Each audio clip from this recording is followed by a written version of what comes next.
Hello friends, আজকে আমরা দেখব মাইক্রোসফট এক্সেলে একটা ডাইনামিক স্টুডেন্ট প্রগ্রেস রিপোর্ট কত সুন্দরভাবে এবং সহজভাবে বানানো যায়, যেখানে স্টুডেন্টের নেম সিলেক্ট করলেই তার subject wise marks automatically show করবে। তাহলে চলো আমরা এটা দেখি ইন্ডেক্স এবং ম্যাচ ফাংশন দিয়ে কত সুন্দরভাবে এটাকে করা যায়। তো এখানে আমি আহ, ধরো এই জায়গাটা আমি সাবজেক্ট লিখছি, আর তার ঠিক পাশে আমি এখানে স্টুডেন্টের এখানে বেশ কিছু নাম আমার রয়েছে। এটার একটা ড্রপ ডাউন লিস্ট বানাবো। তো লিস্ট বানানোর জন্য আমি কি করতে হবে, ডেটা ট্যাবের মধ্যে এই ডেটা ভ্যালিডেশনে যাব। ডেটা ভ্যালিডেশনে গিয়ে এখানে এনি ভ্যালুটাকে লিস্ট করব, আর সোর্সে গিয়ে আমি এই নামগুলো যেগুলো আছে সেগুলো সিলেক্ট করে বসিয়ে দেবো। দিয়ে ওকে করলে এখানে দেখো আমার নামগুলো ঠিকঠাক সব চলে আসে। এইবার আমি এখানে সাবজেক্টের যেটা ইন্ডেক্স, এবং মানে আমি এখান থেকে যেই নেমটাকে সিলেক্ট করব, এখানে আমার যেগুলো যেগুলো সাবজেক্ট আছে সেগুলো দেখাবে। তো ধরো এখানে আমি সাবজেক্টগুলো এরকমভাবে সিলেক্ট করে বা এখানে আমি নিজে লিখে নিচ্ছি, সাপোজ ম্যাথস, তারপরে ধরো বেঙ্গলি, তারপরে science, Hindi, English, SST, computer. এখানে আমার যতগুলো সাবজেক্ট আছে আমি এগুলো সব এখানে এক এক করে লিখে নিলাম। তো এবার আমি এখানে আমার যে ইন্ডেক্স এবং ব্যাচ ফাংশন দিয়ে কিভাবে ফর্মুলাটা লিখবো, সেটা তাহলে চলো আমরা এখানে লিখে ফেলি, এবং সাবজেক্ট ওয়াইজ নাম সিলেক্ট করলে যে সাবজেক্ট ওয়াইজ আমার যে নম্বরগুলো শো করবে সেটা আমরা দেখতে পারবো। তো ফার্স্ট আমি কি করব, একটা ইকুয়াল সাইন নিয়ে আসতে হবে, নিয়ে ইন্ডেক্স ফাংশনটাকে লিখে ফেললাম। লেখার পরে যে ব্র্যাকেট ওপেন করব, দেখো ও আমাকে দেখাচ্ছে অ্যারে রো নাম্বার, কলম নাম্বার, এগুলো আমাকে বসাতে হবে। তা আমি যখনই অ্যারে রো নাম্বারটা দেবো, তাহলে এইখানে আমায় কি করতে হবে, এখানে পুরো অ্যারেটাকে সিলেক্ট করতে হবে।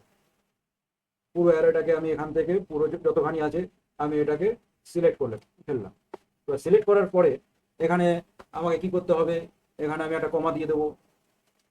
কমা দেওয়ার পরে আমাকে রো নাম্বার, এবার রো নাম্বারটা আমার যেখানে আছে, ধরো আমার এখানে সাবজেক্ট যেখান থেকে শুরু হয়েছে সেটা আমার রো নাম্বার হবে। ধরো 1 2 এভাবে আমি কাউন্ট করব।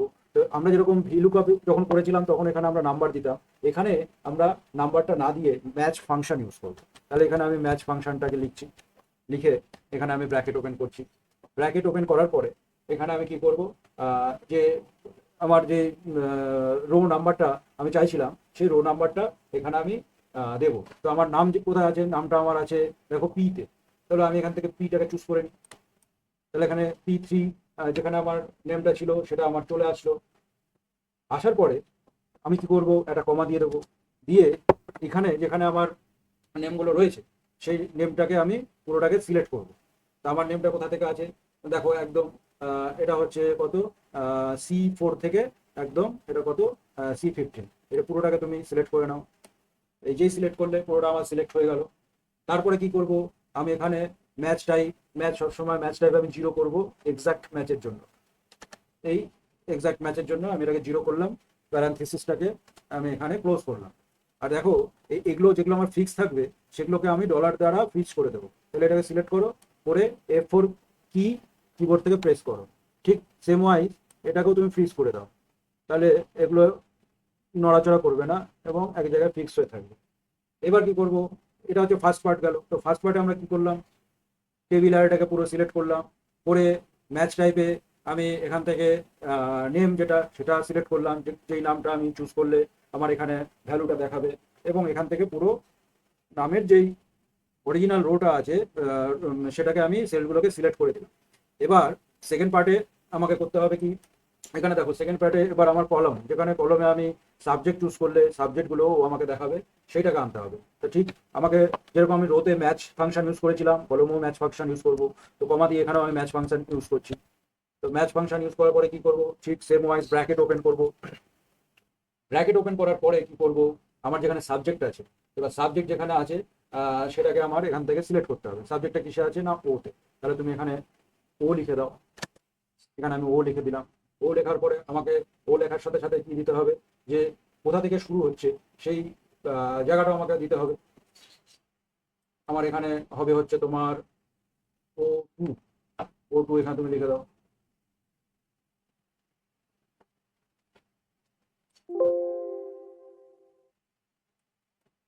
এখানে তুমি সাবজেক্টটা এখান থেকে আমার শুরু হচ্ছে O4 থেকে।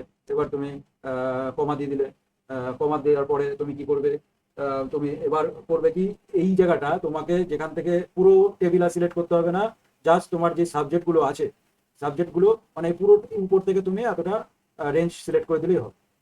মানে শুধু হেডিং যে রেঞ্জটা আছে সেটা সিলেক্ট করলেই এটা ও বাকিটা ঠিকঠাক নিজে নিয়ে নেবে। তারপরে কি করবে, কমা দেবে, কমা দিয়ে কি এক্সাক্ট ম্যাচ 0 করে দেবে, দিয়ে কি করবে, সরি এটা ও হয়ে গেল, এই 0 করে দিলে। তারপরে কি করবে, বাকি যে প্যারান্থেসিস গুলো পুরো প্যারান্থেসিস অফ করতে হবে, 1 2 এই অফ হয়ে গেল।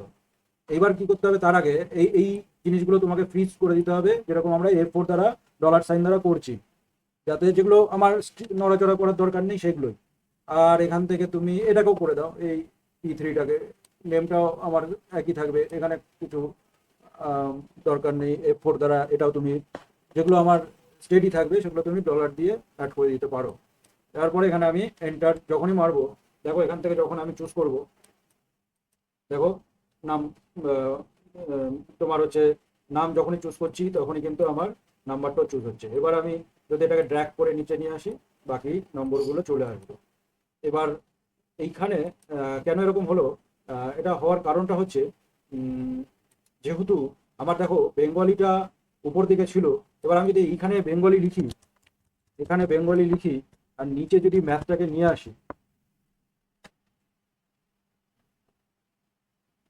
না এখানে কিন্তু দেখো, এটা কিন্তু একটা বোঝার বিষয় আছে। আমি কিন্তু এখানে দেখো বেঙ্গলি বানানটা কিন্তু স্পেলিংটা মিস্টেক করেছিলাম। হ্যাঁ, সেই মিস্টেক করার জন্য ও কিন্তু এখানে গন্ডগোল হয়ে গেছে।